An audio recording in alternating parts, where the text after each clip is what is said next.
ଆଜିର ଗୁରୁତ୍ୱପୂର୍ଣ୍ଣ ଖବର ଉପରେ ନଜର ପକାଇବା ମାଡ଼ି ଆସୁଛି ଡାକବାଜି ଯନ୍ତ୍ରରେ ଲୋକଙ୍କୁ ସଚେତନ କଲା ପ୍ରଶାସନିକ ଲଘୁଚାପ ପାଇଁ ସତର୍କତା ମାଡ଼ି ଆସୁଛି ଏକାତରେ ଦୁଇଟି ଏବଂ ଦୁଇଟି ଲଘୁଚାପ ସେଥିପାଇଁ ଏବେଠୁ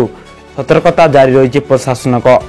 ବିଶେଷ କରି ଏହି ଯୋଡ଼ା ଲଘୁଚାପ ପୂର୍ବ ଏବଂ ପଶ୍ଚିମ ଭାଗ ହେବାରେ ଆଶଙ୍କା ରହିଛି ତେଣୁ ସାମାନ୍ୟ ଲଘୁଚାପକୁ ଦୃଷ୍ଟିରେ ରଖି ସତର୍କ ରହିଛି ପ୍ରଶାସନିକ ସେଥିପାଇଁ ବାଲେଶ୍ୱର ଜଳେଶ୍ୱର ଓ ଡାକବାଜି ଯନ୍ତ୍ର ମାଧ୍ୟମରେ ଲୋକମାନଙ୍କୁ ସଚେତନ କରାଯାଇଛି ବୋଲି ସୂଚନା ଦେଇଛନ୍ତି ସେଥିସହ ମତ୍ସ୍ୟଜୀବୀମାନଙ୍କୁ ସମୁଦ୍ର ଭିତରକୁ ନ ଯିବା ପାଇଁ ପରାମର୍ଶ ଦିଆଯାଇଛି ଯଦି ଦେଖିବା ବଙ୍ଗୋପସାଗରରେ ଲଘୁଚାପ ସୃଷ୍ଟି ହେବାର ସମ୍ଭାବନା ରହିଛି ଠିକ୍ ସେହିପରି ଆରବ ସାଗରରେ ବି ଲଘୁଚାପ ଆଶଙ୍କା ରହିଛି